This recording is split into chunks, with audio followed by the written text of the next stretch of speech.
మన ప్రభువును రక్షకుడైన యేసు క్రీస్తు అతి శ్రేష్టమైన నామాన్ని బట్టి ఉదయకాల హోసన్న దైవ సందేశాలు అనే ఈ కార్యక్రమం వింటున్న దేవుని బిడ్డలైన మీకు శుభం కలుగునగాక. అందరికీ హృదయపూర్వక వందనాలు.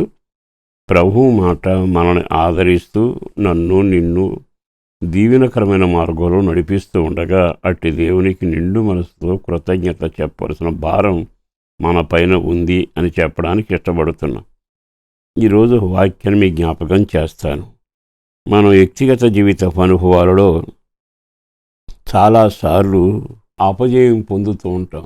జయాన్నేమో కాంక్షిస్తాం, కానీ అపజయమే సొత్తు అవుతుంది. సాధిస్తాం అనుకుంటాం, సాగలేక ఆగిపోతాం. పర్వాలేదు అనుకుంటాం, పతనం అయిపోతాం. చేరాం గమ్యం అనుకుంటాం, మధ్యలోనే సుడిదిరిగినట్టుగా అయిపోతుంది.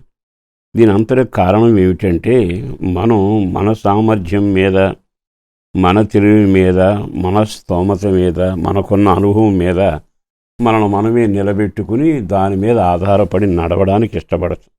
దాని ఫలితమే ఇబ్బందికరమైన పరిస్థితి. మనం ఎప్పుడైనా ఒకటి సాధించాలి అన్నా, విజయం పొందాలన్నా, ఏది చేయాలి అనుకున్నా మన స్తోమత మీద కాక మనం దేని మీద నిలబడితే మన గమ్యం చేరతాము, సాధిస్తాము, దాన్ని మనం ఎప్పుడు ఎన్నుకొనాలి. డబ్బును నమ్ముతాం, కానీ అది చంచలం, ఒక చోట ఉండదుగా. కొన్నిసార్లు మన ఓపికను, శక్తిని, సామర్థ్యాన్ని నమ్ముతాం. అది శరీర సంబంధంగా ఏ క్షణం ఏం జరుగుతుందో అర్థం కాదు. కనుక ఈరోజు ఒక సేవకుడిగా మీకు చెప్పగలిగిన మాట నిర్గమాకాండం 23వ అధ్యాయము 27వ వాక్యంలో చక్కని మాట రాయబడింది. నీ సమస్త శత్రువులు నీ ఎదుట నుండి పారిపోనట్లు నేను చేసేదను. అంటే నీకున్న సమస్యలు ఏదైనా సరే అది దూరంగా పారిపోయేటట్టుగా, నీ యొద్ద నుండి తొలగిపోయేట్టుగా నేను చేస్తాను అంటాడు.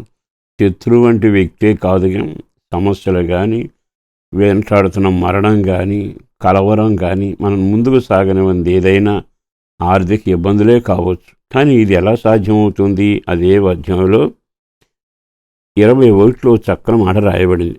ఆయన సన్నిధి జాగ్రత్తగా ఉండి ఆయన మాట వినవలను. ఎంత చక్కగా తెలుసు? ఆయన సన్నిధి జాగ్రత్తగా ఉండి ఆయన మాట వినను, ఆయన కోపం రేపవద్దు. ఇదిలోని షరతు. చాలాసార్లు మన వ్యక్తిగత జీవితంలో చాలాసార్లు ఓడిపోయి సాధించలేకపోయినా ఈ వాక్యం మీ పట్ల ఈరోజు కార్యం చేయబోతుంది.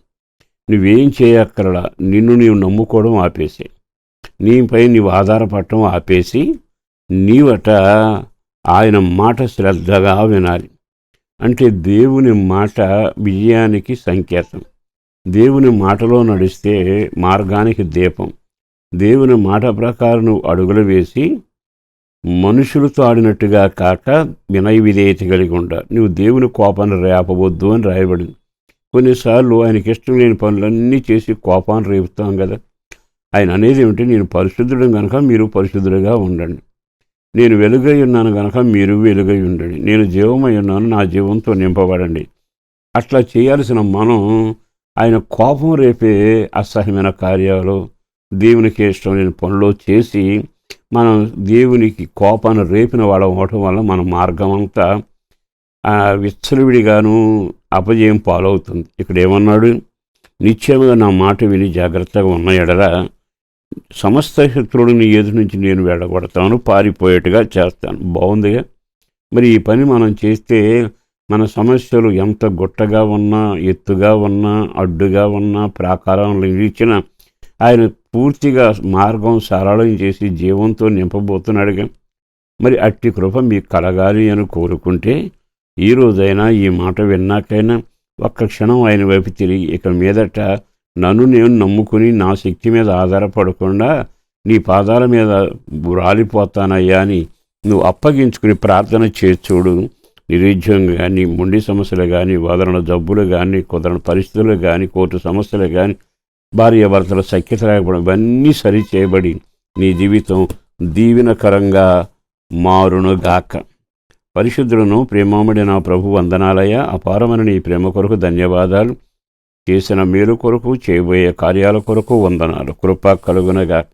ఓ దీవెన, నెమ్మది, క్షేమం బిడ్డల కొరకును జీవనోపాధి కొరకును, ఆత్మరక్షణ కొరకును, ప్రార్థనా జీవితం కొరకును ప్రార్థిస్తున్నాం.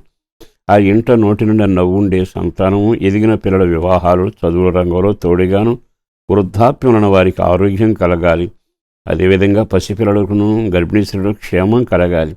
బలమైన కార్యాలు, రక్షణానందంతో వర్ధిల్లే భాగ్యాన్ని కలుగు చేసి జీవనోపాధి మీద చేతులు చాపి ఉద్యోగ, వ్యవసాయ, వ్యాపారాలను దీవెనకరంగా చేయండి. యేసు పేరట వేడుతున్నాం తండ్రి. ఆమేన్.